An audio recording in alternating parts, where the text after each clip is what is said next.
It's such an insult when you listen to corporate-owned financial media tell lies to people. And it's happening now on a daily basis. I'm talking about CNBC. I watch CNBC every morning, and I have done for years and years and years because I want to find out what's going on in the financial markets. Now, thankfully, I don't watch them alone. And I think anybody who does, you have to be very, very, very careful.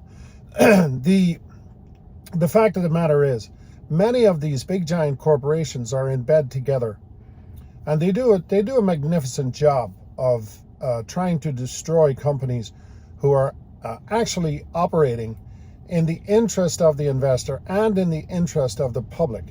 Companies like Tesla. We all know I'm a Tesla fan, but just bear with me for a couple of minutes while I explain to you what's actually happening with some of these big corporations.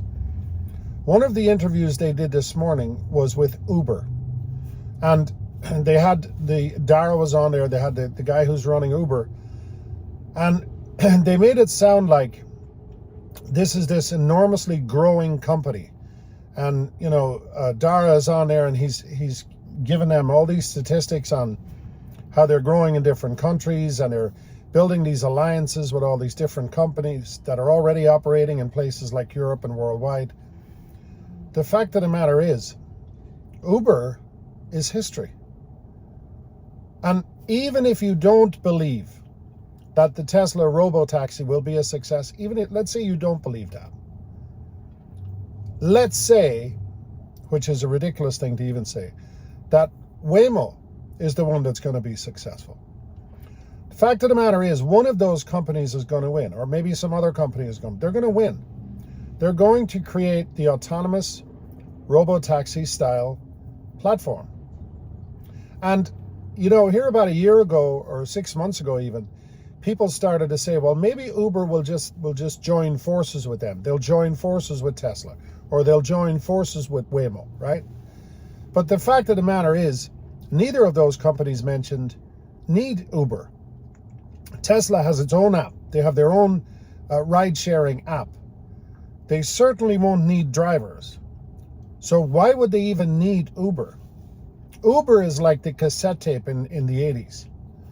You are history. The CDs are coming, and it's over for you.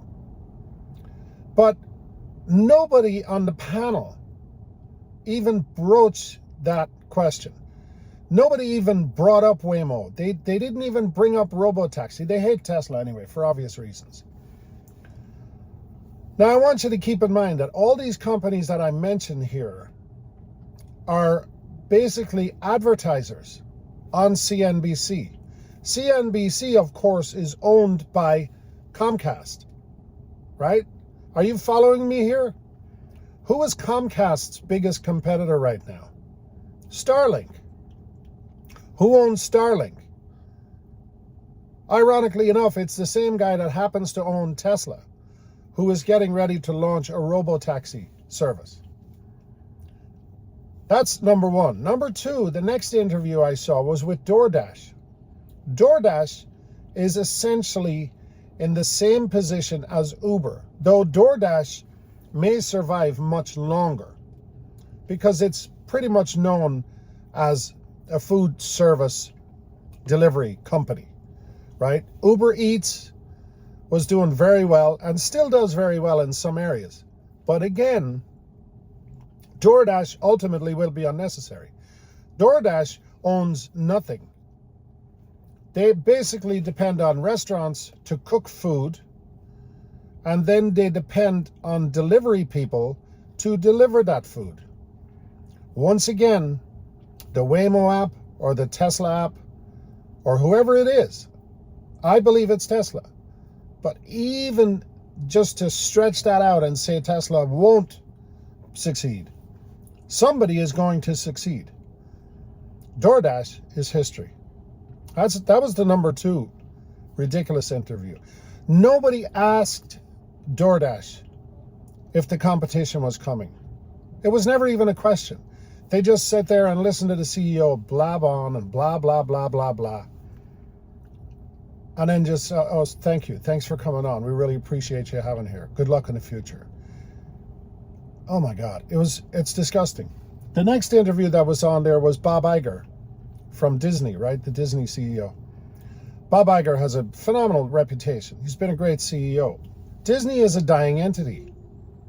Disney, for a while, were doing great with their streaming service, Disney Plus, all that stuff, right?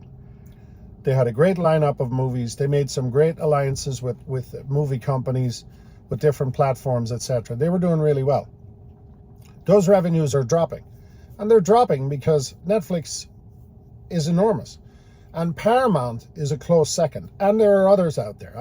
If I was to mention all of them, we'd need a 1-hour video. But Disney is in trouble. The theme parks are in trouble. We all know this, right?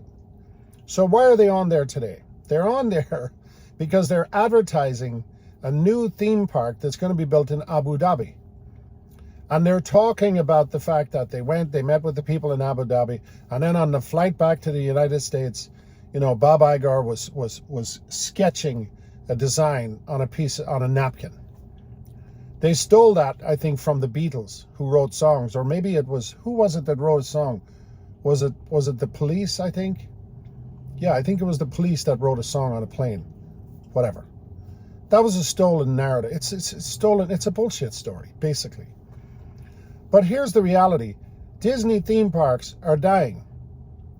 And the other thing that they're not telling you is Abu Dhabi is paying them to open the theme park.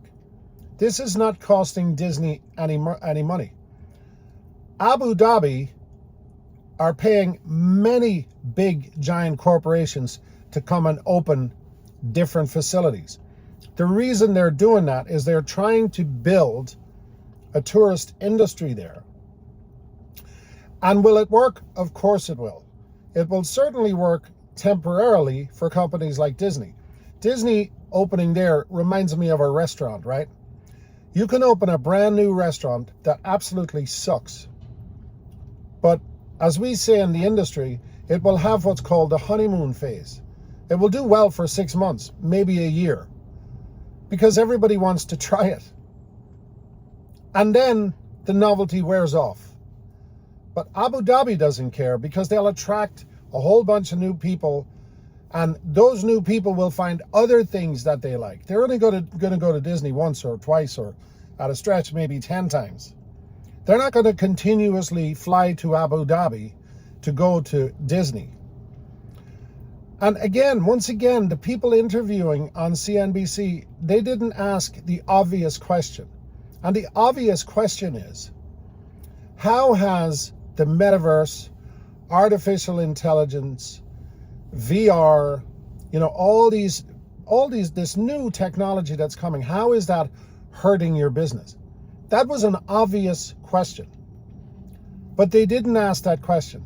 What they said was, with the new technologies that are coming, how is that going to help you?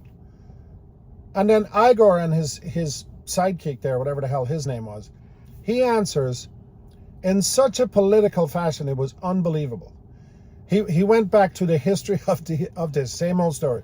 Well, we've been doing this for blah, blah, blah, blah, blah years, and we always bring the latest and the most exciting thing and blah, blah, blah, blah, blah. And with all these new technologies, we're going to be adding all these new things, blah, blah, blah, blah, blah. You're adding nothing. You're full of shit. And the person who was interviewing you gave you soft questions. So listen, I'm not a financial advisor. This is not financial advice. But I'm telling you right now, you need to be very, very careful who you listen to buy your stocks. I'm not telling you to do what I'm doing. I'm a Tesla investor. I invest in many companies. Tesla is one of them. I believe in the company, but I have to tell you, I study this company for hours upon hours every day. And I challenge everybody. I challenge the bulls on Tesla and the bears.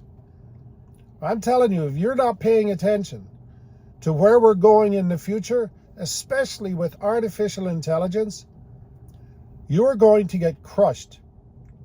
And whatever you do, do not listen to a corporation who survives based on the investment or the advertising dollars from the other corporations around them. There's a reason all the news on Tesla is bad. Tesla doesn't advertise. You must understand that. You must understand that there is zero benefit for anybody on the legacy media platforms to talk kindly about Tesla. So, like I said, not financial information. Do your own research, but be very, very careful listening to so-called credible news channels or, financial channels. You may be going down a really bad path. Thanks for watching.